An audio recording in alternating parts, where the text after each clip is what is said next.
La representación de diputados del Parlamento Europeo concluyó en su informe que en Nicaragua nunca hubo un intento de golpe de Estado, a como el gobierno de Daniel Ortega lo ha denunciado a nivel internacional.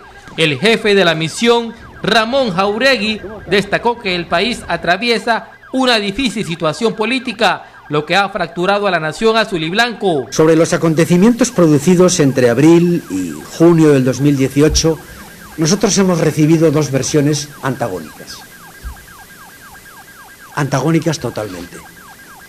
El gobierno y sus interlocutores oficiales nos insisten en la tesis de un golpe de Estado violento. Actos terroristas, violencia y sobre todo una agresión externa. No creemos en esta hipótesis. Nos parece especulativa y partidista. No está sustentada en ninguna prueba. Por el contrario, nuestra versión, señoras y señores, coincide con la que la mayoría de los órganos internacionales han explicitado en documentos incuestionables en nuestra opinión. Las protestas se iniciaron con motivo de una medida en materia de seguridad social del país. La represión de esas manifestaciones fue desproporcionada. La consecuente extensión de las protestas generó e hizo ver la existencia de un malestar larvado. Segunda idea que queremos trasladarles. Nicaragua vive una grave crisis de democracia y de Estado de Derecho, de libertades y derechos humanos. Déjenme que les exprese en primer lugar y de manera sistemática cómo vemos desde la Unión Europea esta denuncia que hacemos con toda rotundidad.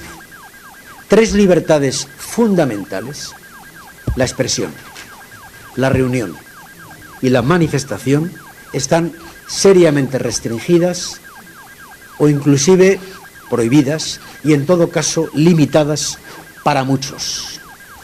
El derecho a la información está en peligro. Demasiados periodistas detenidos, exiliados y amenazados. Medios audiovisuales cerrados o allanados. Periódicos en riesgo de poder publicar si no les permiten importar el papel o la tinta. Todos los ciudadanos tienen derecho a la información y a ser informados. Es una regla elemental de la democracia. Tercera idea. Nicaragua vive una grave crisis política. Nos hemos encontrado, señoras y señores, con dos Nicaraguas. La Nicaragua oficialista y sandinista y la Nicaragua que pide más libertad y mejor democracia. Después de sostener un encuentro con delegados del gobierno, empresa privada, la oposición del país, se recomendó urgentemente reanudar el diálogo, liberar a los presos políticos, detener el acoso a la oposición y a la libertad de manifestación y por último el regreso de los organismos de derechos humanos internacionales a Nicaragua. Nicaragua necesita un diálogo interno urgente. Necesita recuperar el diálogo y la negociación entre gobierno y oposición, entre esas dos Nicaraguas tan legítimas y tan reales. Por eso recomendamos la ayuda internacional en ese proceso. Por eso recomendamos centrar la negociación en, sobre todo, las reformas necesarias para garantizar que la decisión del pueblo sea respetada. Punto. Por todo esto, y voy concluyendo ya, señoras y señores, pedimos al gobierno que facilite ese diálogo con tres gestos que a nosotros nos parecen imprescindibles, condición básica de ese diálogo. Que permita la libertad provisional de los presos sometidos a juicio y, por supuesto, que asegure que quienes han recibido una sentencia absolutoria sean puestos en libertad, que no sigan en la cárcel. Segunda cosa, pedimos que cesen las limitaciones a las libertades y el acoso a los líderes sociales que ejercen derechos y libertades fundamentales.